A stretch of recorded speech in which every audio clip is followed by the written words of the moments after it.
What's going on, guys? Today it's Jake Reid coming back at you.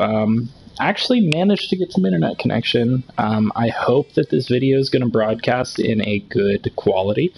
I'm not sure.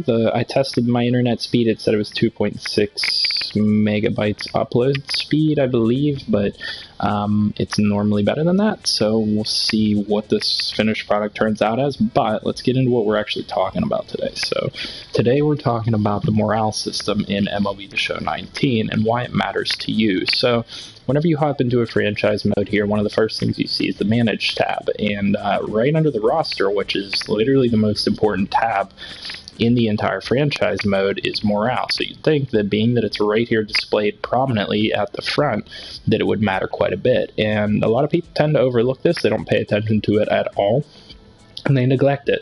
But it actually has a massive effect on your roster and has a massive effect on your players. And as you can see, first thing, whenever you actually jump into the morale screen, is you can see how it's affecting players. So I know that I've talked a little bit about how some players are progressing and stuff like that and how their overalls went up. So if you looked at Gregory Polanco there, I initially thought that he progressed, but whenever I looked at it in depth further, I realized that that 80 overall, 81 overall, those stats on the left side there that are going up and down and everything like that, some of those are affected by his morale and how well he's playing and everything like that and all the factors that go into morale.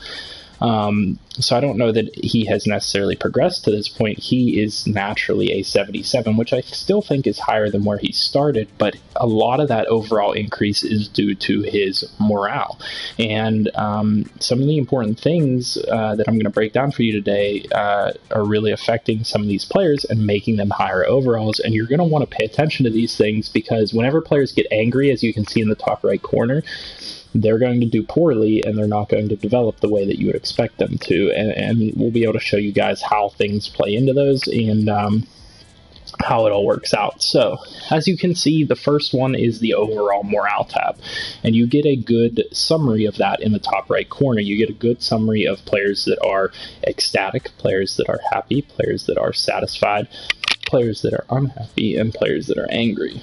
And if you go ahead and scroll down, it'll take you through. It's listed, it's sorted that way initially. And you can sort by looking through any column that you choose, but this is the easiest way to tell, what players do you need to focus on. So there are certain players, even on my MLB roster, even though we're performing really well, that are angry for one reason or another because their roles aren't what they want them to be or whatever. And you need to try and keep these guys happy or they're going to either not play well, they're not going to progress, their overalls aren't going to get boosted or anything like that. So you want to keep that in mind. Now, other ratings here that matter and what exactly each of them mean is as follows. So the team role is essentially what it says up at the top when you scroll over each player. Each player has an expected role on the team. And so Gregory Polanco, for example, expects to be a platoon player. He doesn't expect to play every day. However, he's been performing well enough that we're playing him every day,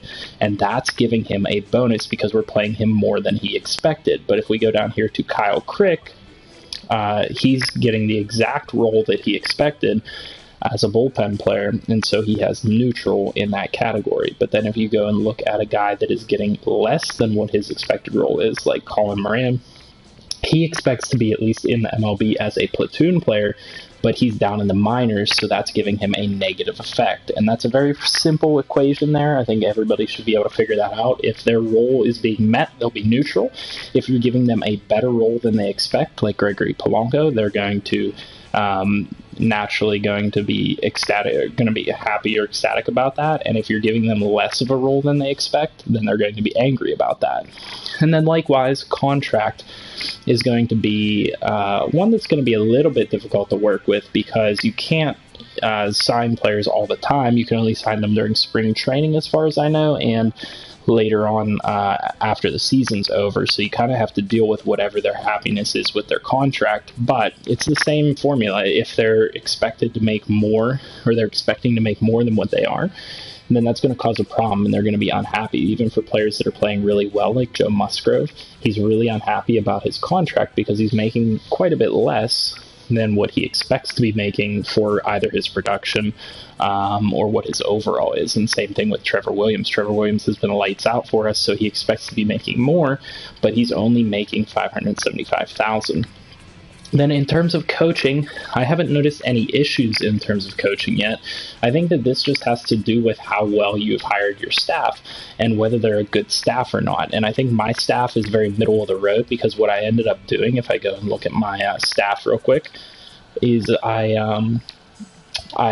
fired a couple people and brought in some better players. So I brought in this guy, Nick Nobles, who is a much better hitting coach that gives me additional benefits. But then I also have some guys that have some negatives, like Ray Searage, who's a C, Joey Cora, who's a C, and I'm sure that if I went and fired some of these guys, I'd be able to reap a benefit off of it. So I'll actually go ahead maybe and test that out in the future in my franchise and show you guys. Maybe I'll fire Joey Cora, because I've been looking to get rid of him anyway, and bring in somebody better and see if that gives any change to the coaching morale for any specific players.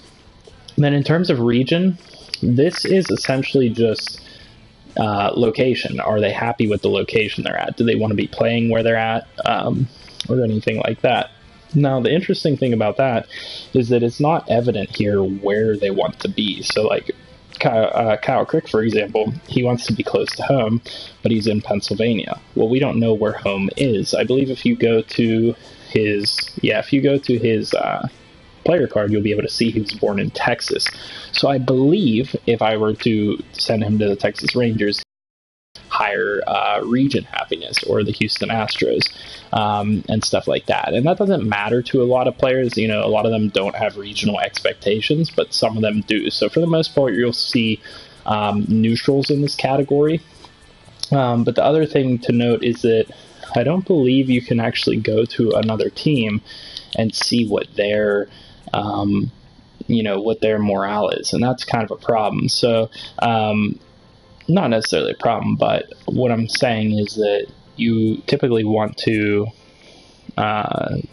if you're looking to keep people happy, want to satisfy all these categories. So I guess the best way to do that is, if you're looking to trade for people, check their player card and see if they're from your team's location, and that's going to give you the best bet of satisfying that. Now, they're not going to necessarily be satisfied by it, because like I said, a lot of players don't even have a requirement in the regional category. Only some of them do.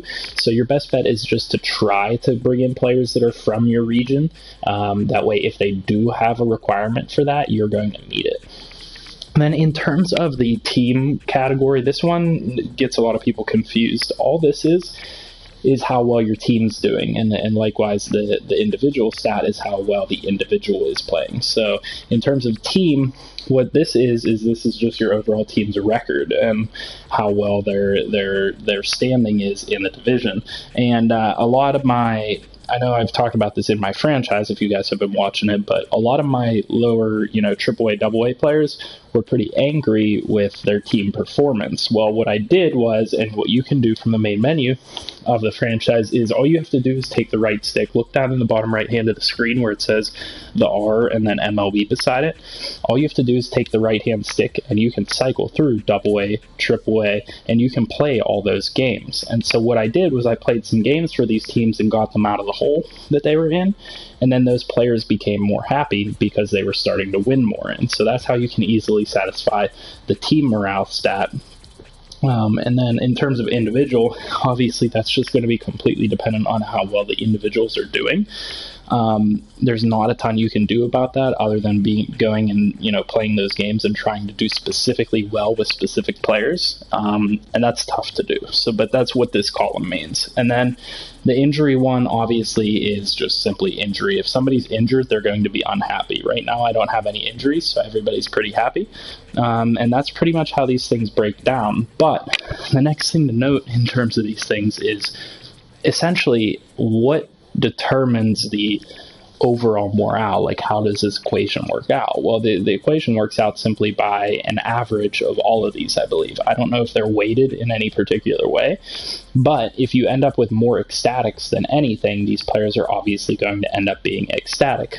But then if I go down to my other categories, where there's players that only have like one ecstatic, but he has, 3 greens, but yet one, unhappy, that seems like it, it's pretty easy to think in your head that seems like it averages out to a happy grade. And then if you go down to the other ones, it's pretty easy to figure out, by just averaging them out in your head.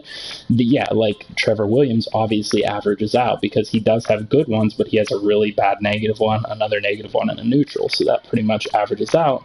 But he does have 4 good ones, so he's probably on the verge of being happy. And then whenever you go down to the negative ones, it's usually pretty easy to figure out who's negative. And I don't have a whole lot of those, but like Alex McRae, he does have 2 happy ones, but he has a whole lot of negative ones. He has a very negative individual grade, negative region, negative team role, and 2 neutrals. So that's going to bring his grade down quite a bit. So that's kind of the way that I look at it. I think that it's relatively easy to figure out what's what, and it's relatively easy to figure out how to satisfy these players. If I want Colin Moran to be happy, and I want him to start producing, and I want him to start developing overall-wise, I'm going to have to give him a better team role. I might have to call him up to the MLB. I might have to sign him to a better contract or something like that. I might have to increase his coaching. I might have to increase his regional and send him off to another team or something like that, but it's neutral, so he doesn't have an expectation. Or I might have to go down to his AAA and try to bat better with him or something like that to get his performance up, and then he would become happier. So, that's pretty much all there is, and the reason that this matters to you guys is because it affects development. And it affects how well your team plays. It affects how well your organization does.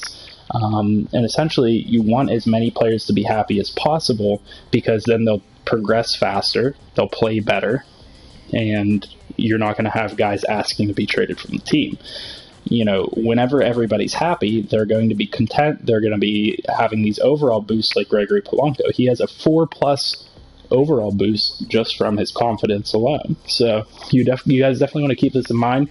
It's an overlooked system by a lot of people, but it really helps out, and it really helps improve, your team's play, your progression, everything like that. So keep that in mind when you guys are playing MLB The Show 19 franchise mode. With that being said, I think that's going to cut off the video for today. Please like the video if this helped you out at all, or if you found it interesting. Subscribe to the channel for more, and I'll see you guys in the next episode.